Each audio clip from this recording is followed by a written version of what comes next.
I deal with things today. My voice. I can't change my voice. I wish I could. You know. His voice is a lot deeper, right? He goes through it. But this is the best that I could do with my voice. I wish I could change my voice. There are some surgeons today. I love your voice. But there are surgeons today that would make my voice like your voice, right? And it's all about being congruent. It's about how I perceive. And I know there are people like, oh, trans people is about perception. You're not really that. You're something else. It's a mental disease. No, it isn't. This is reality. Yeah. I mean, nobody embarks on this journey with an expectation that it's going to be easy. It is probably one of the hardest, most difficult, but most truthful things that you could ever do. So, you know, I still deal with mental health today. I am an empath, and I pull people in and listen to their stories. But you know, just going back to 2004, I was like, I can deal with this. I don't, not sure how, but I'm going to go through and do it.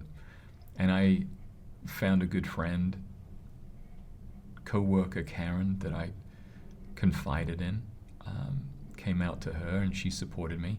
She would accompany me on flights from Houston to Phoenix, Arizona, where I would go through 8 hours of electrolysis to get rid of stubble and facial hair, where you're literally laying on a table for 8 hours, holding 2 pieces of metal as they insert, 2 electrodes, as they insert these needles into every hair follicle for 2 to 3 seconds for it to be zapped, for them to pull out the actual root. And I did that every 6 weeks, I think it was, for the better part of 2 years, because the way that the hair cycle, facial hair cycle goes, to try and, I didn't want to shave. I just didn't want to have this stuff. You know, she was there when I had facial surgery, breast augmentation. She would come to the endocrinologist because you are taking medications that could impact your liver and kidneys and other things and your hormonal balance. It needs to be done the right way and measured.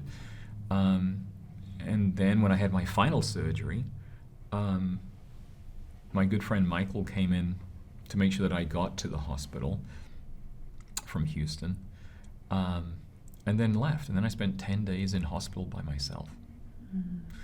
And I viewed that as penance. I viewed that as it's okay to be alone, having just gone through the most invasive surgery to create what you've got. And it's okay to be alone. I called my parents from the airport. I remember that conversation. And like, oh, you going on a business trip? I was like, no, I'm going to Phoenix, going to Scottsdale. Why? That's where your doctor is, right? Yeah, I also vacation there as well. Yeah, what you going to do, vacation then? I was like, no, I'm having my final surgery. And they were like, why didn't you tell us? We would have flown in, you know? And so, you know, love is that. Yeah, when you were talking about earlier, worrying about your parents and friends, it sounds like you did have the support of your parents, or was that a conversation that took time? Oh, it did take time. Okay. I mean, I spent a couple of months. I just did a Trans Awareness Week panel in the office this week, and I told them, you know, it took me 2 months to go write a letter, a 1-page letter that detailed what I was going through, and to try and say to Mom, this is nothing that you've done. And she still questioned, was it something I've done? Was it something? I was like, no, this is not anything. But it took me a while. My sister, I'd flown to England with this letter, and I was going to put off actually going to my sister's house. She was the one that got the letter first off, and I forgot that she was pregnant. And so I walked into the kitchen. I'd lost about 50 pounds in weight through stress, through that mental health, right? With our bodies are trying to deal with this turmoil. And she thought that I was losing weight because of cancer and stuff. And I'm like, no, it's not cancer, but I want you to read something. And I went into the family room, and she stayed in the kitchen. I said, just stay here. I want you to read the letter. I'm going to go into the family room. And then after a while, I was like, fuck. I went back, and she was crying. And I cried, and she gave me a hug, and she goes, really gets me today. Emma goes, I'm so sad that I'm losing a brother, but I'm so happy that I'm gaining a sister. But we've got to go tell Mom. And I was like, no, we're not going to tell Mom and Dad right now. We can't go. Yes, we have to do it. And then skip forward a little bit. I was on another trip, and I just remember Emma invited my parents over to her house, and she had 2 sofas, and I was sitting on the edge of one of the sofas, and Emma was over here, and my parents were here. And Emma goes, Mom, his name has got something to tell you. I was like, no, not ready for it. And I told him, and they were confused. He wanted to know what was going on, and was it just like bulimia? It's a fad. You think you're fat, but you're not, and you're doing these things anyway. It took them a while, and my sister got them a book called Wrapped in Blue by another trans woman called Donna Rose, and she helped educate them, and it's been good. I mean, they occasionally make the faux pas on pronouns, but this is years ago, and they've come a long way. And getting those birthday cards or cards, happy birthday daughter, it means the world to me, right? And as I said, reconnecting with former school friends, right? And them having to go through that journey of, wait, you were him and now you're that, and I see these pictures of you with like Obama and Biden and all these, wait, what? And you're wearing so they go through their own little journeys on this too. And so now that you are Meghan, do you find, we've always talked about your friendships and keeping up that wall, did that wall, do they tear down now? Are you able to have the type I of can't hide who I am. So you're gonna get me. You're gonna get the British sarcasm. You're gonna get the British humor. You're gonna get the love for meat potatoes. You're gonna have somebody that enjoys fun, that loves being around great people like you, that wants to care about everybody, from the kid who is struggling in school with mental health through no fault of their own, but because of income disparity, right? And I want to take care of that kid and make sure that they have the clothes, the jackets, the winter jackets, and the things that they don't have to be othered.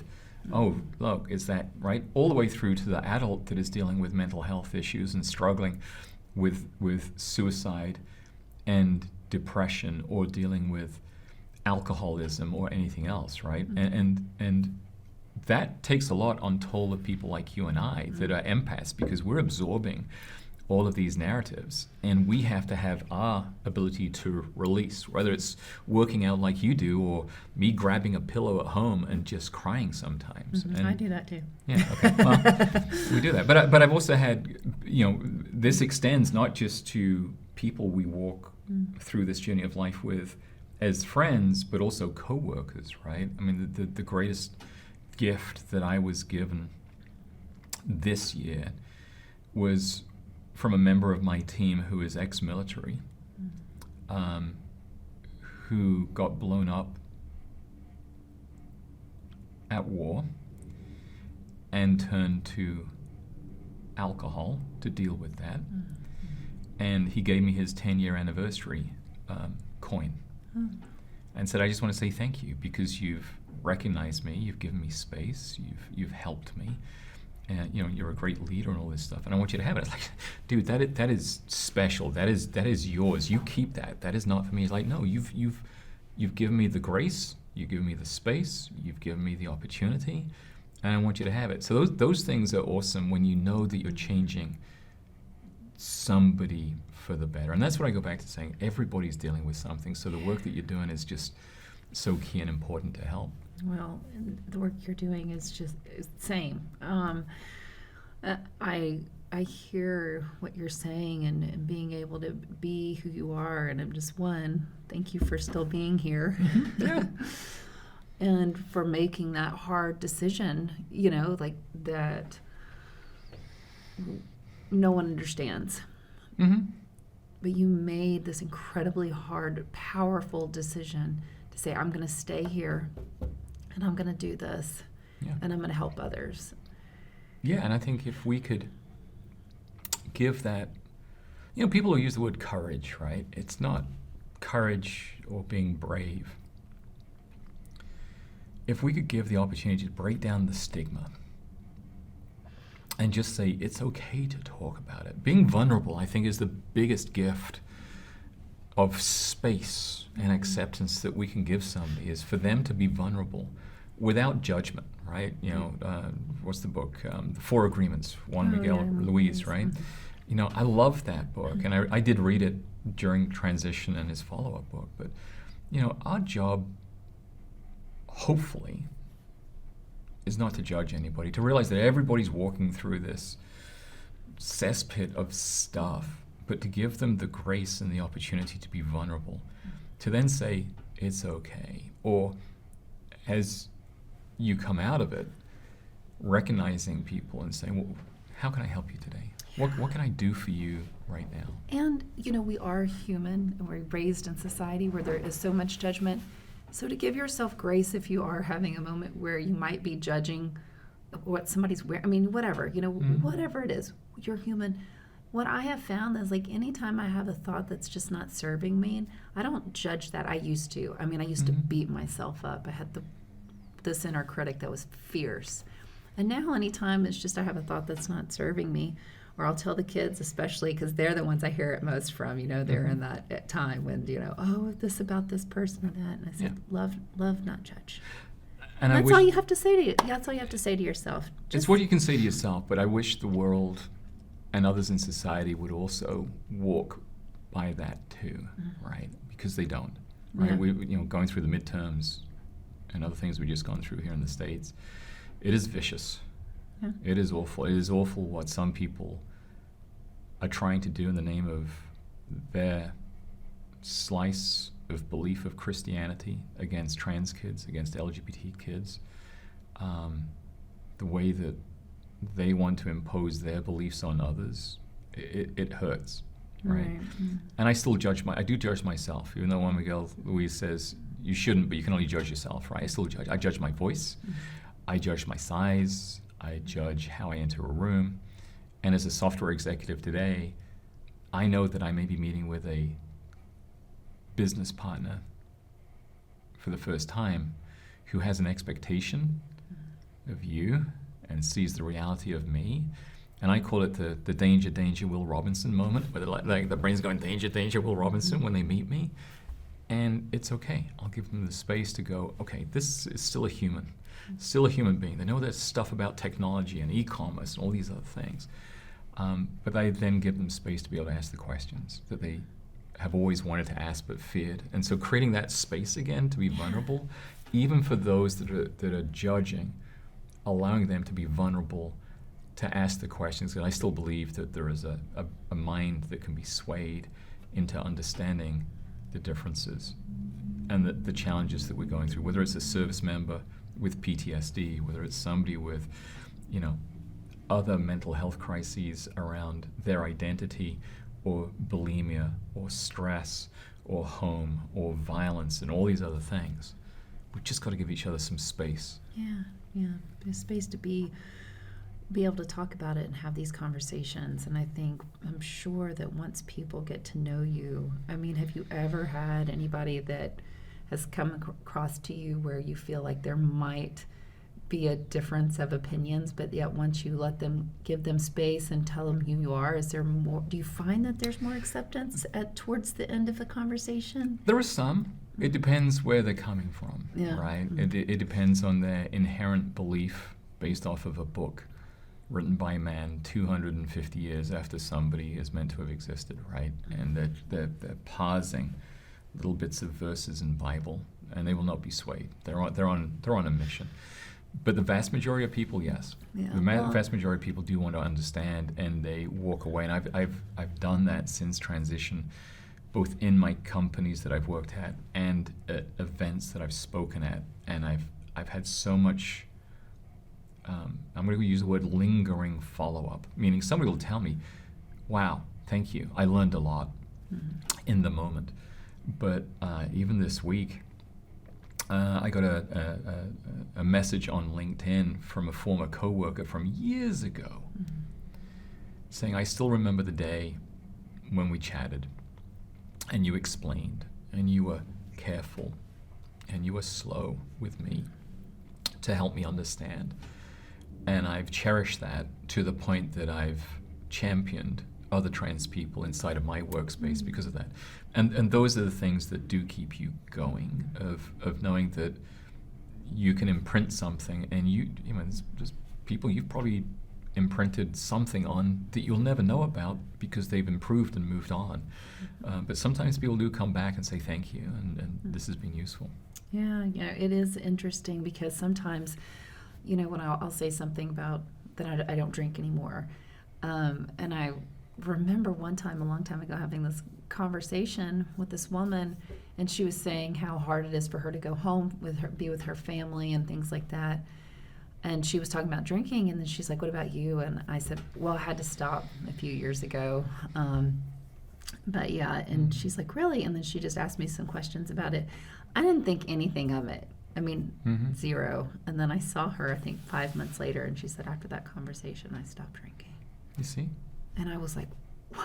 Yeah. I didn't even really think she was talking in a way that, like, I wasn't trying to say it to her, like, I don't drink anymore. It was just literally like I told her, well, I had to stop. But, and it was just, it made me realize that even just sometimes just by having that conversation, how impactful it can be. And, and I hate so much, because I'm a woman of faith, and I hate the way things are being played out right now. And hate's a strong word. I try to tell my kids not to use it, but it's really, I should say, disheartening. It is, because, when they talk about Jesus in the Bible, he would have embraced. But they immediately go to Deuteronomy and selective on that. And so, and I know that I have heard recently that there are some churches that are embracing everyone, and that is really good to hear. And I hope it's just a matter of time, like that these churches that are forming that do embrace others, I mean, of everyone, of all types, that keeps growing. It does, and it will. And I will respect religion. There are going to be religions that will not. And that's fine with me. Just don't impose your beliefs on others, and don't where those spiritual warriors may think that they're doing good, they're actually doing harm, right?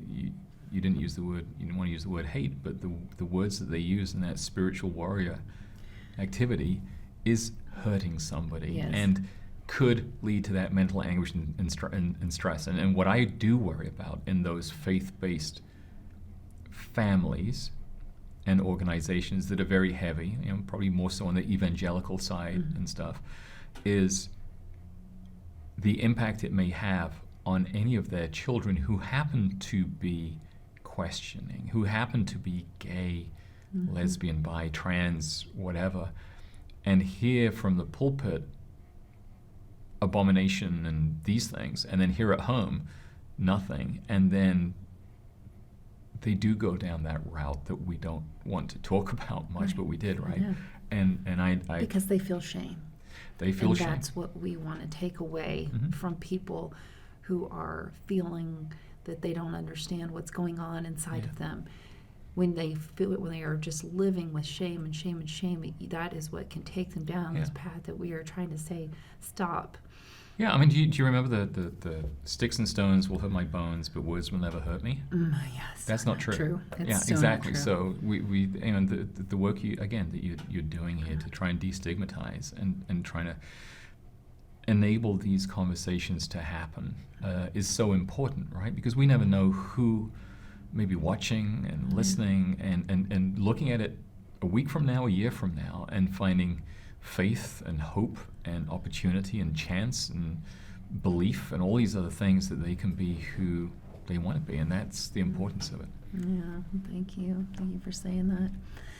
Can you, I feel like you've said a few things while we've been speaking about how you took those steps, but if you can talk to people, I know you said like you started going to therapy and did this. Can you tell people just some things that you were doing then and things that you do now to support your mental health? Yeah, I'm still a workaholic. So that unfortunately, I just love what I do in technology, and I work for one of the world's best e-commerce companies, BigCommerce, and we embrace diversity, we embrace our teams and our people and what they bring to work every day. So I love doing what I do. What I did back then was find therapy, and it's hard for a Brit to go find a therapist and admit they're going to see a therapist, because you're like, yeah, this is a therapist. That's what Americans do. We're British. We're stiff upper lip. We're going to get through this. It's World War II again. But not on Ted Lasso. They're helping out, maybe. So believe, right? But it was finding some books to read, right? We talked about Juan Miguel Ruiz. It was the Four Agreements. There was The Ring. There was a bunch of other things that I remember doing. I even, to help me, believe it or not, put together a playlist on the old little iPod things of my songs, and I could show it to you at another point in time. And for each song, it was the step of journey, and you'll find it from the 20 to 30 songs that I have on this list. It was my progression through deep depression, right? Deep self-harm, not in terms of cutting or anything else, but I just need to end it and get through to more powerful songs from Creed and others, right? That were in there, 6 foot from the edge and I'm falling. I mean, that played and played and played on my playlist as I was really realizing that I couldn't go to anybody for help. I'm 6 foot from the edge and I'm falling, right? And do it.